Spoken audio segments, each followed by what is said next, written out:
South Carolina is a gold mine when it comes to historic places. Tourists flock to South Carolina's infamous city, Charleston, each year with intentions of viewing historical sites such as Fort Sumter, the Charleston Museum, and the Old Exchange and Provost Dungeon, to name a few.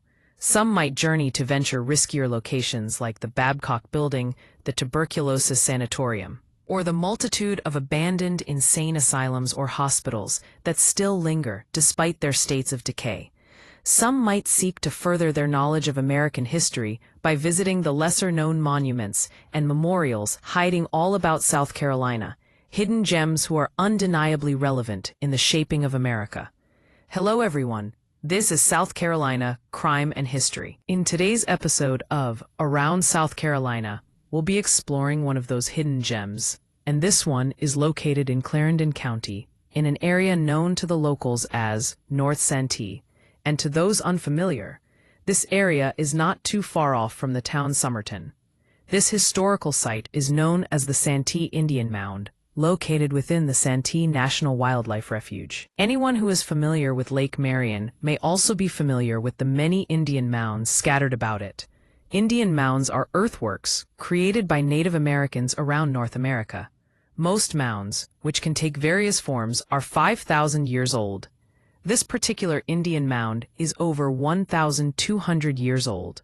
These mounds were created for multiple purposes, as symbolic representations of religious beliefs, sites for rituals, and subsequent burial sites. Not all Native Americans created these mounds, but those who did probably never would have guessed that their works would end up being preserved and presented to the American public as historical artifacts.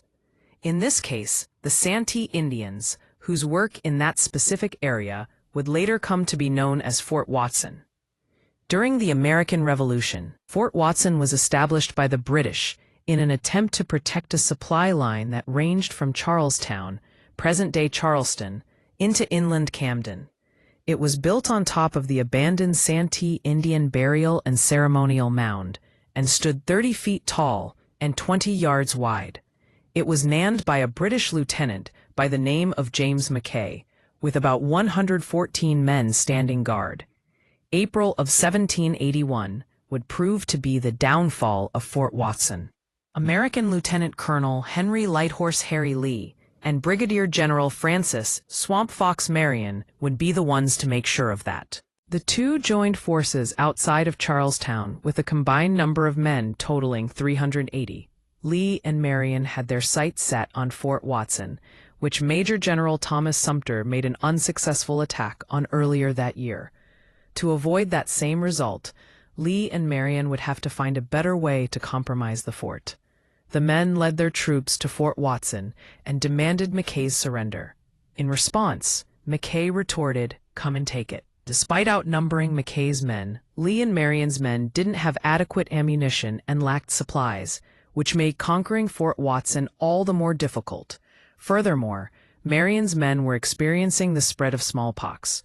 Morale was quickly waning, the troops having sat outside the fort for 6 days, until Lieutenant Colonel Hezekiah Mayhem coined the idea of building a siege tower. Bingo! Construction of the siege tower, which would be called Mayhem's Tower, wouldn't be easy. They had no tools at their disposal to use, so Lee and Marion's men were ordered to seize any axe they could find from the nearby plantations.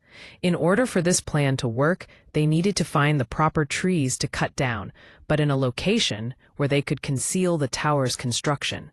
Ultimately, they managed what seemed like the impossible, and by the night of April 22, 1781, they completed and later placed the tower at a distance from the outpost.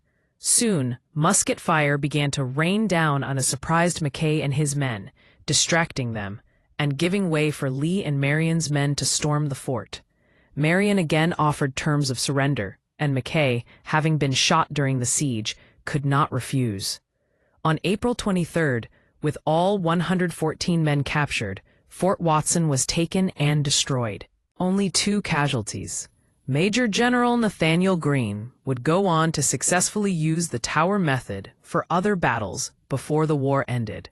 Today, there are no structures of Fort Watson that remain on the mound.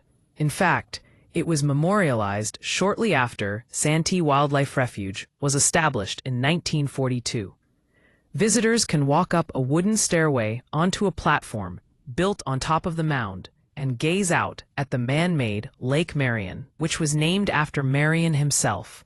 Ironically, this same lake, in its creation, would destroy Marion's former Pond Bluff home.